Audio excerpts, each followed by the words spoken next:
We started getting some calls about a shark on the beach. Well, obviously left us scratching our heads there. Some of the callers assured us that yes, they know what a shark looks like and it's a shark. And, spoiler alert, we went down and there was a dead shark on the beach. Yeah, okay, nobody would ever confuse Riggins, Idaho with the fictional seaside city of Amity Island. But last summer, they shared a similar problem. People pointing out a shark down on the beach. Sure, one was a great white, while Riggins' version was a much smaller salmon shark. Of course, the whole thing seemed fishy from the start, and it turned out Idaho Fish and Game reeled in the rumors and figured out it was put there as a prank, so not really what it was. But this isn't Idaho's first encounter with sharks, the real ones, I might add. With this week being Shark Week, it's worth remembering the Gem State was once under prime water for a certain type of saltwater predator. Hunter Funk, call her the 208's version of John Cena, she takes us way back to hook into Idaho's rich history of sharks. Let's take it back roughly 270 million years. History buffs say Idaho was covered in water. We were the west coast of North America. Long before Oregon and Washington and California, we were the shallow ocean. Still today, we don't know a lot about what's in our ocean. But as the water receded in Idaho, it made for a splashing discovery. Sharks in Idaho. This is called the buzzsaw shark, for reasons that seem obvious when you look at these chompers. It looks like something you'd find in a shop class. And it's got a spiral of teeth that are located right in the center of the jaw, in the lower jaw, which is a really weird place for teeth to be, but that's how these animals work. And so we find these fossils of usually a spiral of about 120 teeth, small ones in the middle. They get gradually bigger to the outer band. Sometimes it'll band out 4 times.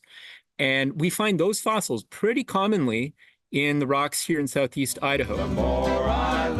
It's also known as a world-toothed shark. The world-toothed sharks of Idaho.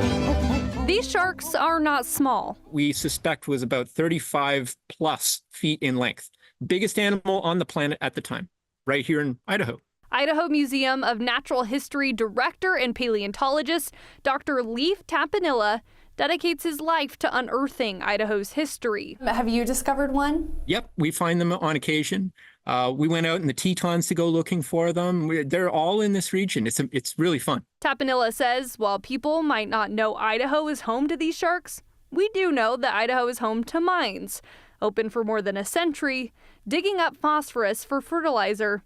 It's that digging that led to the discovery. Those very same rocks are really good at preserving fossil sharks. So those are ancient ocean rocks, and on that seafloor, the bodies and teeth of sharks have been landing and get preserved in those rocks. So for over 100 years, we've known that there are sharks in the hills, effectively, and they've been dug up over the years, and some of them have made their way into the museums like ours. The fossils were found mostly in eastern Idaho, like Soda Springs and Fort Hall. While you can't find these sharks alive in our waters now, the Idaho Museum of Natural History in Pocatello has fossils and replicas up to scale for you to learn more about it.